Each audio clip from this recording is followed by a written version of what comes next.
Spirited Away is an influential film. Its messages and themes are beautifully expressed and has kept us watching for 20 years now.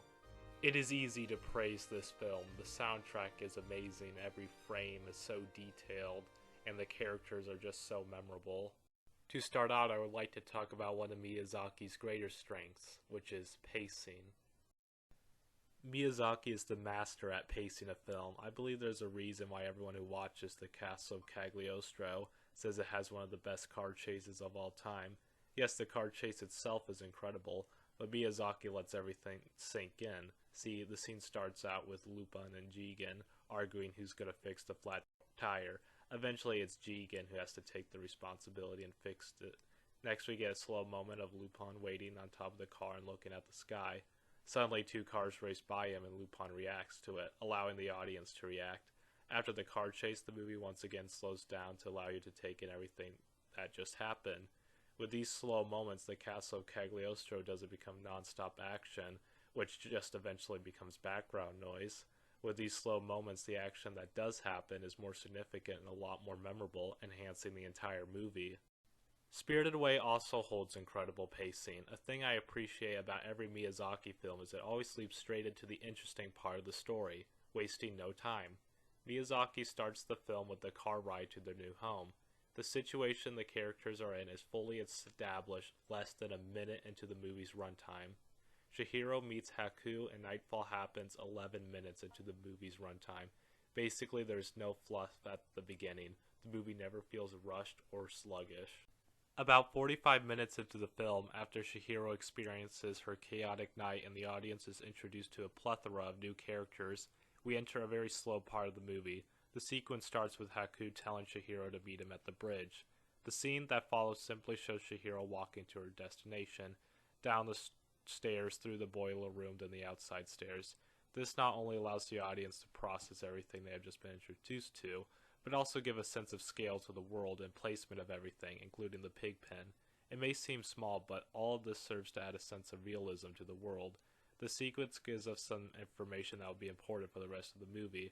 Also, it continues to set up No Face, who will later play a major role in the film. I just love how he stands outside the bathhouse, coming in and out of view. No Face also has a pretty great leitmotif that adds to his mysterious nature. Speaking of which, let's move on to No Face. Once No Face is fully immersed into the culture of the bathhouse, he goes from a mystical and helpful self and turns into a grotesque monster. He proclaims that he wants to eat everything, to the point where he even eats the people gifting him with food. No Face is lonely and on the search for identity. He is on the edge of society and most people who pass him do not give any thought to him. He stands in front of the bathhouse every day where he sees large groups of spirits gather, searching for a friend, it seems. Once he is finally allowed into the bathhouse, he grows an instant connection to Chihiro just for her passing kindness for offering him shelter in the rain. No Face tries to repay his favor to Chihiro, perhaps doing more than he has to. When he sees Chihiro needs bath tokens, he offers her an entire basket full. However, even as the scene with the river spirit progresses, she only ever uses 3 in total. It's moderation. Sure, some extras will come in handy, but she doesn't require so much. When she refuses No Face, he simply just vanishes and stops trying to offer her any more. After witnessing the workers in the bathhouse are greedy and have an obsession with gold, No Face finally figures out what he can offer out in large quantities that people will accept. All this poor fellow wants to do is absorb as much as possible in a search for identity and is longing to get away from his loneliness. Even when No Face begins to act monstrous, the workers continue to accept his gold. If they didn't, he probably would have just dissipated. When No Face finally gets into contact with Chihiro again, he offers her a handful of gold. Chihiro, who is in a hurry, refuses to accept the gold. Currently, she is worried about someone else she loves and is not motivated by greed. No Face becomes incredibly confused by Chihiro's actions. Everyone else he came into contact with wanted nothing more to get gold. No Face is then agonized by why the person he cares for the most will not accept anything he offers. No Face is a critique of overconsumption in this modernized world. Due to his actions, he becomes a large and terrifying monster because he cannot stop taking and taking and taking. No Face undergoes quite a transformation. After hearing of No Face's actions, Chihiro confronts him again. This time, No Face uses gold, and again, in a more desperate attempt, he speaks to her for the first time. He cries out how lonely he is, for despite his strange behavior, he is just a lonely and tormented being. Once he has fed the medicine from the river spirit, he regurgitates all that he has eaten, including spitting out the 3 people he ate. No Face, despite facing all these hardships, still follows Chihiro, first in a seething rage and slowly calming down until he leaves the bathhouse. No Face is incredibly impressionable, and as Chihiro said, the bathhouse made him crazy. At the end, No Face finally gets his wish. He makes something that Chihiro accepts. Of course he did it with help. Simply, it was just a pretty hair bracelet, but he made it with dedication and specifically for Chihiro, making it precious. No Face gets to stay with Zeniba, the foil to Yubaba. Unlike her twin sister, Zeniba is not greed motivated and operating a large business. Zeniba lives in a quaint house far out in the country, the perfect spot for No Face to get his bearings. Speaking of Yubaba, she is a very important character to study when trying to look over the themes and messages of this movie. Yubaba is definitely not as warm as her sister. She is the owner of the bathhouse. She lives at the very top of the building, showing us her status above her workers. While she lives in complete luxury and comfort, her workers face grueling hours, difficult jobs, and sleep into packed rooms on the floor, only continuing to get up each day under the impression that they can get out of their situation one day. What they don't look at is that Yubaba is never going to allow them to climb the social ladder to better lives. Len says that someday she is going to get on that train, but seeing that Kamaji had tickets saved up for years, it's unlikely that she would get that chance anytime soon. Yubaba's only care in the world is her profits. She keeps the destructive No Face in her bathhouse only until the damages he causes outweighs the profits she is gaining. When Aku tells her something of value has been taken, she immediately looks at her gold, not her baby. She's overcome by anger after realizing what is truly gone. Perhaps most angry at herself for not realizing, yet she still takes out her anger on the workers, specifically Chihiro.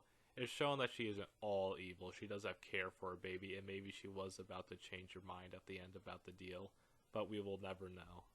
One of my favorite scenes in this entire movie is the train sequence. The train sequence to me is one of the most important scenes in animation. What this scene means can be interpreted in a lot of ways. To me personally, I see true loneliness, but also that simple situation of taking a bus or train by the first time by yourself without your parents. The movie begins to feel its most surreal at this point, as all the passengers are dark, faceless figures going through the walks of life. Chihiro looks out the window and staring out at the lands passing by makes me feel something I can't quite put into words. The part of the scene that makes me feel the most is when the neon advertisements begin illuminating the almost empty interior of the train. The art of this movie is incredible. Every frame feels like there's so much love put into it, so detailed to the point I could analyze it for hours. The scene also is accompanied by an excellent score by Joe Hisaishi, who can make the most complimenting music to a movie ever, while also being able to create some of the most powerful soundtracks ever. Anyway, the train scene is brilliant in how it leaves me thinking.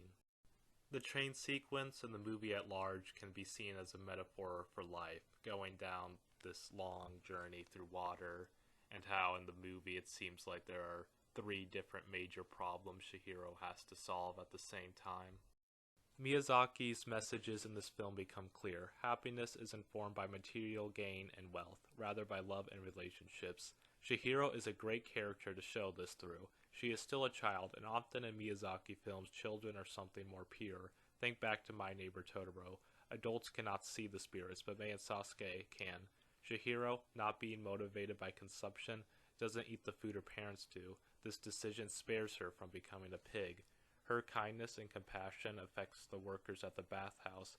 One line that sticks with me, even if it doesn't seem that important, is when Chihiro says, "Kamaji lit the boiler already?" This simple line tells us a lot about her character. She sees the workers as people. By naming who works the boiler, you can tell she knows the worth of people. Meanwhile, I doubt Yubaba even knows Kamaji by name. She definitely doesn't think about him often. Miyazaki writes very realistic characters, even if they habit the most unrealistic habitats. Len, Kamaji, and Haku all act so differently to Chihiro, depending on the situation. Kamaji acts gruff towards Chihiro at first, but seeing she has determination, he can't help but give her a way to her goal of getting a job. Len acts disgusted in front of the workers of the bathhouse for making her work with a human. She does this because of a social standard set up, but once out of earshot, Len congratulates Chihiro on her accomplishment of getting a job. At the end, everybody at the bathhouse doesn't hold back and celebrates when Chihiro breaks her contract with Yubaba. Chihiro also acts realistically. The movie never forgets that she is a child. Chihiro cries when a child would and would react as a child would. I really appreciate this about the movie. As we get older, we tend to believe happiness is in the future. Like I mentioned earlier, Len doesn't like her job, but she wants to board that train someday. But as a child, Chihiro lives in the present, not the future. Miyazaki's brilliant films hold valuable lessons. Happiness isn't something that can be bought. The strains of society are broken by love. Haku only has a spell broken from him because Chihiro cares about him, and when Chihiro had her confidence restored by remembering who Haku was, she was able to remember what her parents looked like, and she remembered her name, and most importantly, herself. The challenges around her caused her great stress, and Yubaba seek to remove Chihiro's semblance of self, even removing her name. I believe this is a metaphor for life and growing up. It is easy to lose oneself in the fast-paced modern world and become completely consumed by stressful work that only manages to make someone else richer. But with her identity attacked, Chihiro is able to be happy and to continue living. The search for identity by No Face and Chihiro's efforts to save Haku, combined with the magic and deeper meaning, has made Spirited Away one of the best animated films of all time. Best to leave off with a quote from the director himself: "I would like to make a film to tell children it's good to be alive."